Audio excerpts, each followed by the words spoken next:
Tapos ka na ba dyan? Uy, may kumakatok. Buksan mo yung pintuan. May kumakatok. Hi! Ang si Lady G! Hi! Hi! Hindi ko siya kilala. Ako yung kapit-bahay niyo. Di ba kalilipat niyo lang? Oo, Di ba kalilipat niyo lang? Oo. O, dahil nalaman ko, meron akong pa-welcome sa inyo, magkiinuman tayo. Uy, huwag na, nakakaya. Ay, hindi, huwag kayong maya sa akin. Okay lang.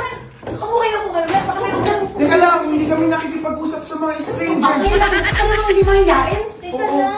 Kaya ano dito? Ito sakto niya, tugtuin mo, magsisipingatog pa. Bakit kayo lumipat dito? Bahay ko to, ako pa magluluto. Oo, Hindi, kasi Oo nga naman. lumipat kasi kami kasi marami kaming utang. marami mong utangan dito. Oo, Mauutangan ka rin ba? Depende.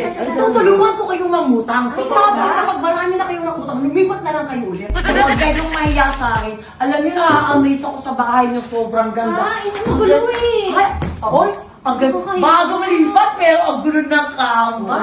Hindi ka kilala. Bakit ba humihiga ka dyan dito ka nga? Baka may mga kailangan ka pa, marami kaming walang may offer sa'yo, ha?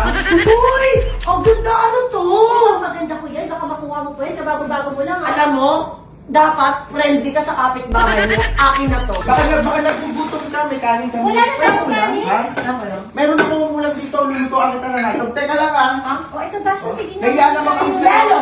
Yellow? Wala Yellow. kang yellow eh. Walang yelo? Walang yellow eh. Walang Alam niyo mali yan, dapat pag bagong lipat kayo, kumpleto lahat ng gamit. Tayo yung mali! Kasi bagong lipat nga lang Ibig sabihin kami yung mali. Mali. Wala kayong gamit, nakakahiya yan. Buti na lang, may kapitbahay tayo na ano, tuturuan tayo. Parang G. pangit yung dati yung pinanggaling. Yung hotdog na pulutan natin pakibili sa akin.